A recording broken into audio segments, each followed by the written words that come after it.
In this episode of Adobe Spotlight, we're going to learn about one of the newest features that's recently been added to Adobe Character Animator. And this new feature takes what already was a great program, Character Animator, and takes it to a whole new level of awesome. Let's take a look. So here I am in Adobe Creative Cloud, and I'm just going to go here to where it says Character Animator, and I'll click Open, and Character Animator opens up. If you're not already familiar with Adobe Character Animator, please watch my previous Adobe Spotlight video, and you can watch that to learn the basics of how to use this fun and useful program. Just a few months after I recorded that Adobe Spotlight episode, Adobe added more characters into Character Animator. So these are pre-made characters that you can just click to select, to open up and animate using your voice and keyboard triggers, and you can map them to your face and your head, your eyes. It's great. In addition to those new characters, Adobe has also added this great new feature, Puppet Maker. I'm going to click Make a Puppet to show you how to use it. Here I am in the Puppet Maker, and I'm going to make it fill the screen so that we can see it a little better.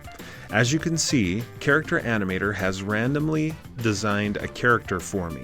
And that character is trying to map already to my eyes, my head, my mouth. It's not a perfect match, but it's a start. Now look what you can do with this Puppet Maker. In the upper left corner, you can select a different style of puppet if you'd like. By default, it's always this particular style, but I could click through to try a different style.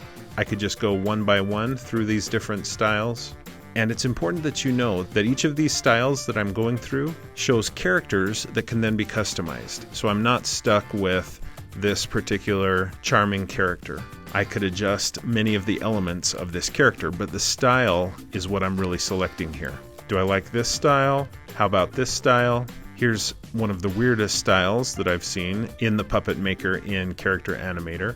And then the final one is this one. This is the clay style.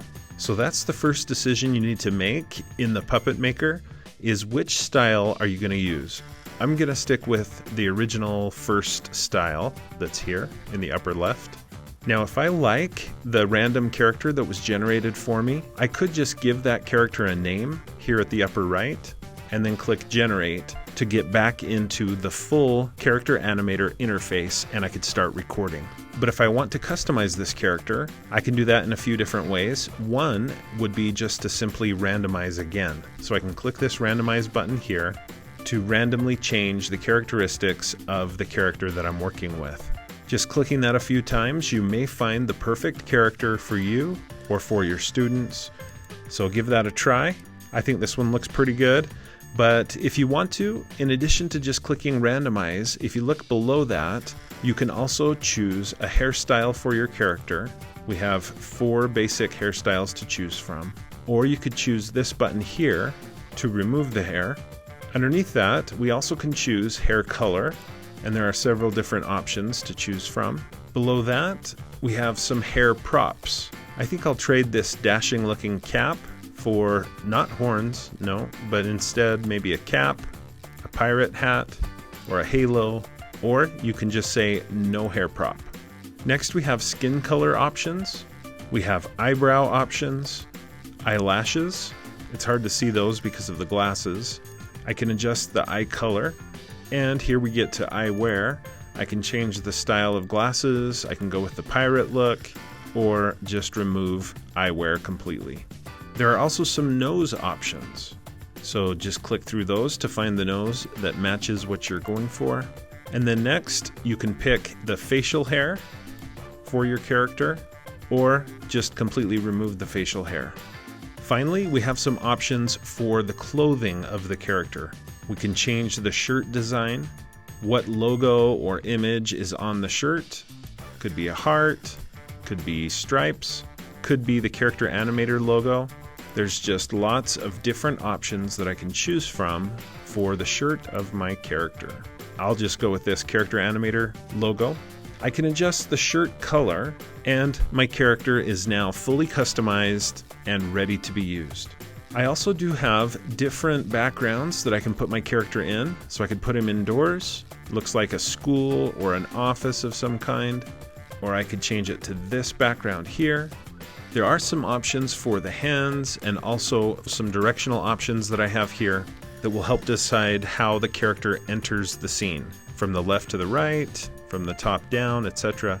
I'm just going to leave it at the default. I'll go here to the upper right corner, give the character a name, click Generate, and now this character that I've customized is being pulled into Adobe Character Animator, to the full Character Animator environment. At this point, just like I've shown you in the previous Adobe Spotlight video on Character Animator, all I need to do is calibrate the character to my face. You can see my face is here in the upper right corner. I'll just look straight into the camera of my computer and I'll click this Calibrate button.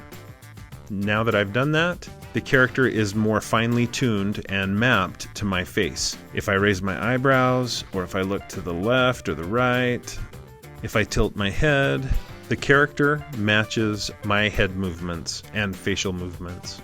I can also click and drag to move these posable arms the way I'd like to move them. And I also have triggers that I can use here at the left to make the character do different things. In this case, I can even make the character exit right or exit left.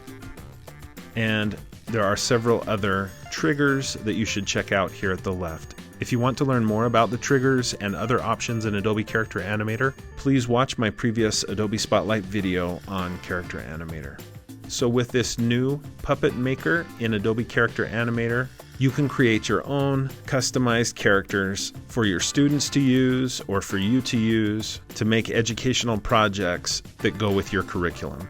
I hope you and your students enjoy using Adobe Character Animator in the classroom.